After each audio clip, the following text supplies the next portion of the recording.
es el tema que sobresale en esta mañana. Daniel Miguel ya está con nosotros. ¿Cómo va, Daniel? Muy bien, Daniel. Vamos a analizar, por supuesto, el tema del paro, los alcances, no solo en lo que tiene que ver con los usuarios, sino también los alcances políticos, las repercusiones, lo que deja esta medida de fuerza. Cortita, pero que evidentemente complicó y mucho. Esta mañana hablaba, bien tempranito, el jefe de gabinete Jorge Capitanich, como lo hace siempre. Por supuesto, le preguntaron por el paro. Decía esto.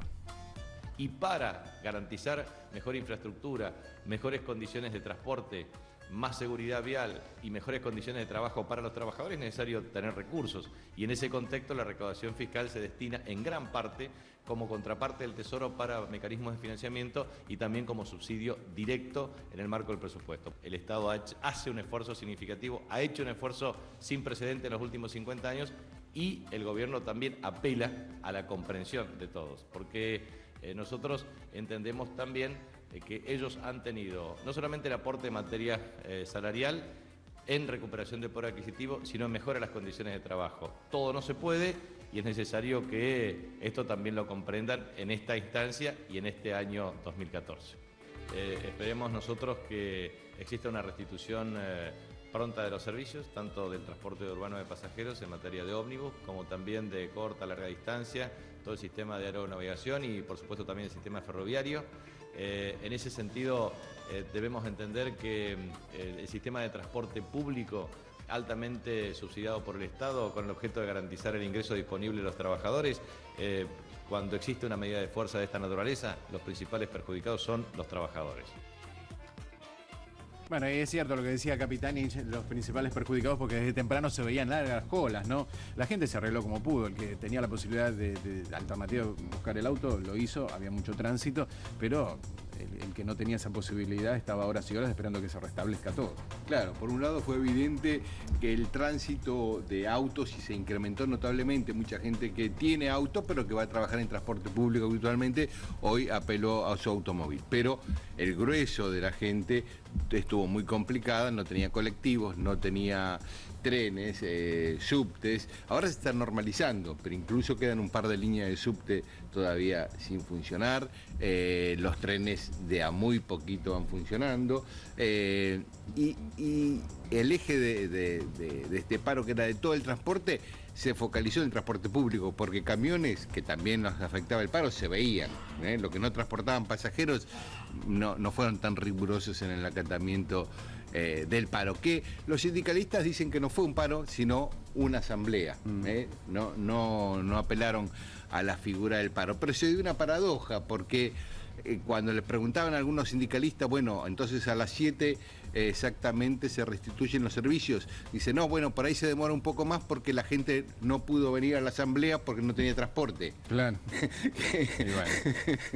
Es la paradoja del paro de los transportistas, ¿no? Claro. Que no pudieron ir a la asamblea los propios interesados porque no tenían estuvieron transporte. Perjudicados ellos mismos. Exactamente, pero sí realmente fue una complicación como cuando ocurren estas medidas. Sí, porque por la hora muchos podrán pensar, bueno, era temprano, pero es muy común que alguien que vive en el Gran Buenos Aires salga muy temprano, porque tiene que tomar 2 cosas, 2 o 3 horas antes para llegar a su trabajo, no sé, a las 7 de la mañana, por ahí sale a las 4:30. Sí, lo habitual es que la mayoría de la gente incluso tome un colectivo para ir a la estación de tren en el conurbano, claro, y de ahí tomar el tren hacia la capital federal. Así que, y me imagino también que el que tiene la posibilidad de pagar un remis lo haría, pero tampoco los remises daban abastos para transportar esa cantidad de gente que transporta habitualmente un colectivo. Así que sí, había taxi, pero no se veía tanto, o sea, no es que venían los taxis llenos, porque estamos hablando de otros costos, ¿no? Claro. Aquel que habitualmente se desplaza en subte o en colectivo o lo hace en tren, tal vez no sea alternativa al taxi porque el costo es muy elevado, no hay mucha diferencia. Exactamente. Como siempre sucede con los paros de transportes, los principales perjudicados son los trabajadores, el usuario, la gente común. Después, si querés, Daniel, podemos hablar de las motivaciones del paro. Sí, lo hacemos ahora, dale. Hablemos de los motivos del paro, las razones. ¿Por qué se llega a esta situación? ¿El paro o asamblea sin servicio, digamos? Exactamente. Técnicamente puede haber una diferencia en lo sindical, pero en la práctica claro, se paralizó el servicio. Decretaban un paro, el Ministerio de Trabajo podría haber decretado la conciliación obligatoria, claro, y obligarlos a no concretarlo. En cambio, la Asamblea es una herramienta que tienen los trabajadores y no sería se alcanzada puede por la conciliación evitar. obligatoria. Exactamente. ¿Y los motivos cuáles? Los motivos son, por un lado, ellos reclaman un bono de fin de año, como tantos otros sindicatos, en este caso de 4.000 pesos.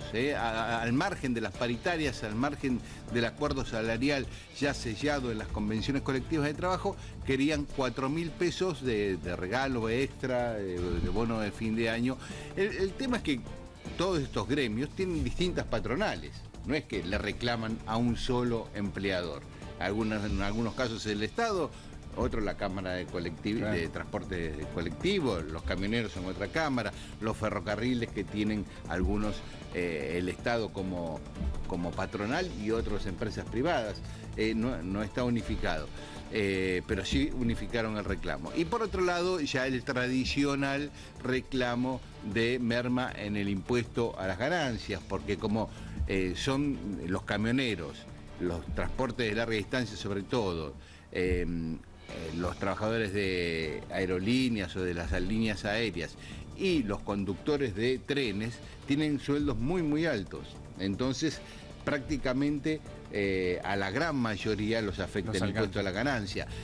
Si bien el impuesto a las ganancias afecta solo al 10% de los trabajadores en blanco en la Argentina, al 10% del total de los trabajadores afecta el impuesto a las ganancias, en estos gremios que ganan sueldos muy altos, afecta a la mayoría de los afiliados, ¿no?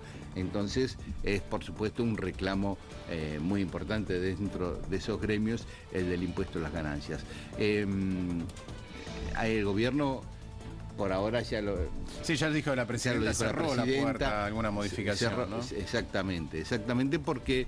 es raro que haya un cambio porque la presidenta fue muy contundente. Sí, no dejó ni siquiera una duda. Es un año muy complicado económicamente, la crisis internacional pega muy fuerte, la recesión que hay en Brasil nos afecta directamente y ya es meritorio, digamos, tendríamos que valorar que no haya despidos masivos, o sea, la economía está funcionando medianamente bien, pero me parece que el gobierno no tiene margen para eso. Quizás como una medida de última instancia, en el sentido del impuesto a las ganancias, quizás lo que podría hacer es no incluir el aguinaldo en el impuesto a las ganancias, no el medio aguinaldo de fin de año. Sí. Pero hay que ver si el sistema fiscal soporta números, ¿no? esa merma de ingresos, porque es un ingreso importante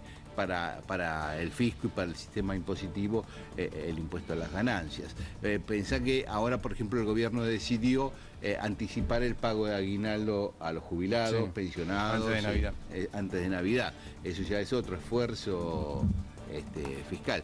Así que me parece que es muy difícil que se toque el tema del impuesto a las ganancias. En cambio, el tema del bono de fin de año extra es como para cualquier actividad, para cualquier sector, cualquier sindicato que lo negocia específicamente con su patronal.